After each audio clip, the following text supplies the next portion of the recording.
안녕하세요. 변방 목사의 아침 묵상 2021년 3월 13일 토요일 아침입니다. 오늘은 창세기 4장 1절로 12절 말씀을 통해서 세월이 지난 후 이런 제목으로 함께 말씀 묵상의 은혜를 나누려고 합니다. 어제 바닥 704 문제를 원만하게 해결하고 라마나우 스페이스 R 공사의 최종 금액을 확정하고 3월 23일까지 공사를 마감하기로 결정했습니다. 부가세와 추가된 소방 창문 공사 그리고 미디어실 방음 추가 공사 및 미디어실 장비 구입으로 예산이 조금 더 필요하게 되었습니다. 생각보다 많아진 비용으로 마음 부담이 크지만 이제까지 인도하신 하나님을 신뢰하며 주님이 주셨던 다음 세대 사역자를 세우고 작은 교회 하늘봉을 이루는 일에 최선의 경주를 해 나갈 것입니다. 감사하게도 스페이스R 공간을 위해 한 집사님께서 커피 머신기와 공간에 맞는 인테리어를 친히 구입하셔서 꾸며주신다고 하십니다. 이런 분들의 소중한 헌신을 통해 놀라운 다음 세대 사역자들이 이곳에 세워지고 작은 교회가 힘을 얻으며 이 땅의 교회들이 다시 힘을 얻게 될 것입니다. 할렐루야입니다. 어제는 교회 교육 대안을 위한 소중한 만남이 있었습니다.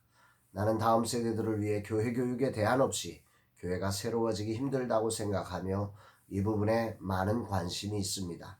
그래서 사단법인 땡스기부와도 협력하고 있는데 어제 만난 미래교육 플랫폼을 만드는 더봄 장복일 대표와의 만남은 이런 내 가슴에 불을 지르는 시간이 되었습니다. 인공지능을 활용한 체험식 교육 대안을 제시하는 단체로 그리스도인들이 단순한 기술 교육이 아니라 성경적 가치관을 담고 싶어하는 마음을 가지고 있어 교회 교육 대안을 만든 일에 함께 도전해보면 좋겠다는 생각이 들었던 것입니다. 공간 구성을 마치면 바로 도전하고 싶은 마음입니다. 이런 분들이 교회 교육을 위해 구체적인 대안을 만들 수 있도록 라마나우 스페이스 R이 플랫폼 역할을 한다면 무너진 다음 세대들을 충분히 세울 수 있는 대안이 나오지 않을까 하며 가슴을 설레게 하는 소중한 만남이 되었습니다. 주님께 감사드립니다.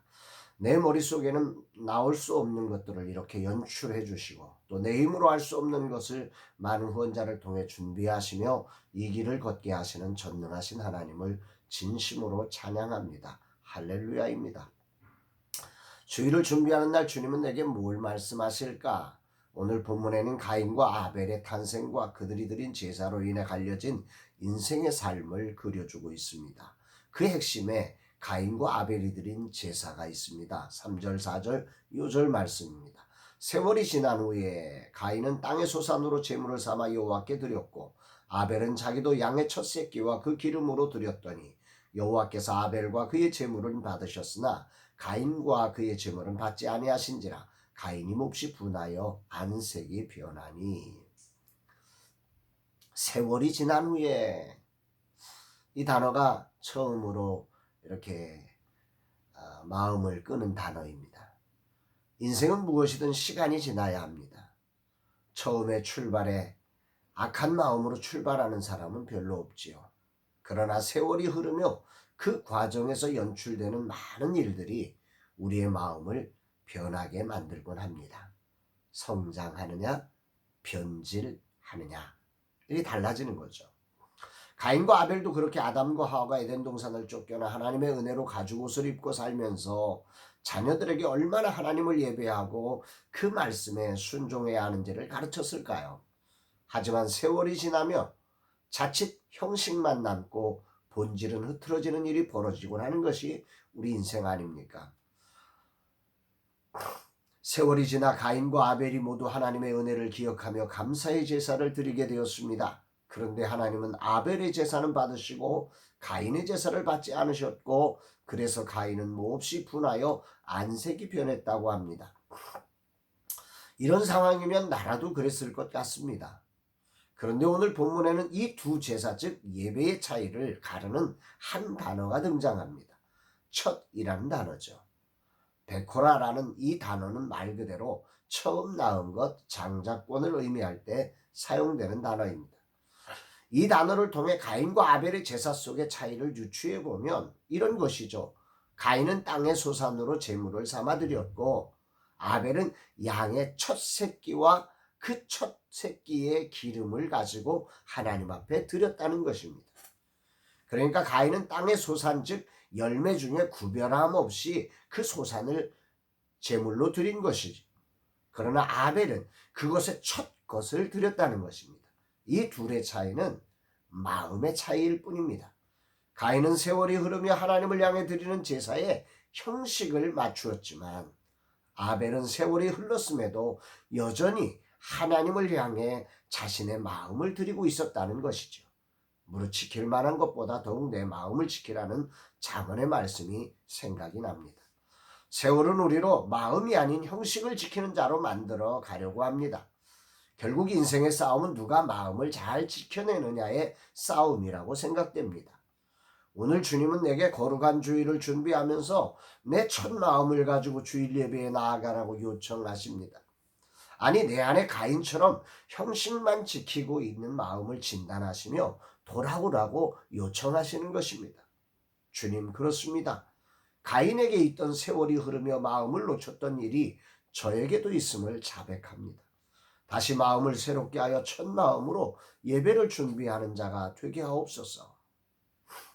그러나 인생 중 누가 실수가 없으며 실패가 없겠습니까? 어떤 사람이 말했듯이 실패 없는 인생이 정말 위험한 자리가 아닐까요? 누구도 이해할 수 없는 교만투성이 인생이 되어버리고 모든 사람을 심판할 것이니까 말입니다. 가인의 세월이 흐르며 변질된 마음은 결코 큰 문제가 아닙니다.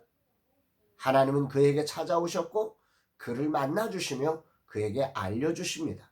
6절 7절 말씀입니다. 여호와께서 가인에게 이르시되 내가 분하여 함은 어찌 됨이며 안색이 변함은 어찌 됨이냐. 내가 선을 행하면 어찌 낯을 들지 못하겠느냐. 선을 행하지 아니하면 죄가 문에 엎드려 있느니라. 죄가 너를 원하나 너는 죄를 다스릴지니라. 하나님은 사랑이시며 크신 분으로 우리의 실수를 심판하기보다 기회를 열어주시는 분이십니다. 죄된 인생, 연약한 인생의 실수가 기회가 되게 하시는 전능하신 하나님을 찬양합니다. 감사하고 또 감사를 드리죠. 만일 하나님께서 나의 실수를 그대로 묻지도 따지지도 않으시고 심판하셨다면 나는 진작에 지옥의 불에 타고 있을 것입니다. 그럼에도 늘 실수 많은 나에게 실수를 새로움의 기회가 되게 하신 하나님을 찬양할 수밖에 없습니다. 실수로 인한 결과로 분노하거나 원망하는 자가 아니라 겸손히 하나님 앞에 하나님의 다루심 앞에 실수의 이유를 발견하고 새로움을 잊기만 한다면 하나님은 그 실수가 값진 보물이 되게 하시는 분이십니다. 아멘입니다. 가인에게 하나님은 그 값진 보물을 주시기 위해 찾아오신 것입니다. 그럼에도 분노가 있는 가인에게 하나님은 죄가 문에 엎드려 있다고 경고하시며 죄가 너를 끌어가려고 하지만 죄를 다스리고 일어나라고 경고하십니다. 오늘 주님은 내 모습 속에도 이런 가인의 모습이 있음을 지적하시며 죄를 다스리며 일어나라고 하십니다. 죄는 끌리는 특징이 있는데 끌려가면 망하고 다스려야 할 것이라고 말씀하십니다. 아멘입니다. 하나님의 자녀에게는 죄를 다스릴 능력이 있다는 말씀이죠. 주님이 함께 하시니까 말입니다. 죄에 끌리지 말고 죄를 다스리는 자의 삶을 오늘 살아내라고 주님은 말씀하고 계십니다. 하나님의 값진 보물을 받을 기회를 죄에 끌려 심판의 기회로 만들어가는 어리석은 자가 되지 말라는 것이죠. 안타깝게도 가인은 이 소중한 기회를 살리지 못하고 동생 아벨을 들로 데려가 첫 살인을 저질러 버립니다. 마음을 지키지 못하고 첫 것의 소중함을 잃어버린 가인은 첫 살인자가 되어버린 것입니다. 주님, 이 종이 거룩한 주일을 준비하면서 잃어버린 첫 것의 소중함을 회복하게 하옵소서. 가인처럼 혹시라도 하나님이 받지 않으시는 것으로 원망하지 않게 하시고 그 기회에 하나님 앞에 겸손히 다시 처음의 자리로 돌아가 하나님의 준비하신 보물을 경험하는 시간이 되게 하여 주옵소서. 오늘 겸손히 첫 마음으로 다시 주일을 준비하겠습니다. 주님 받아 주옵소서. 이런 고백을 하게 됩니다. 사랑하는 여러분, 주일을 준비하는 이날에 여러분의 첫 것이 준비되어져 있습니까? 그저 형식만 남고 본질은 잃어버린 것 아닙니까? 혹시 그래서 하나님이 우리들을 책망하실 때 가인처럼 분노하고 원망만 하고 있는 것 아닙니까?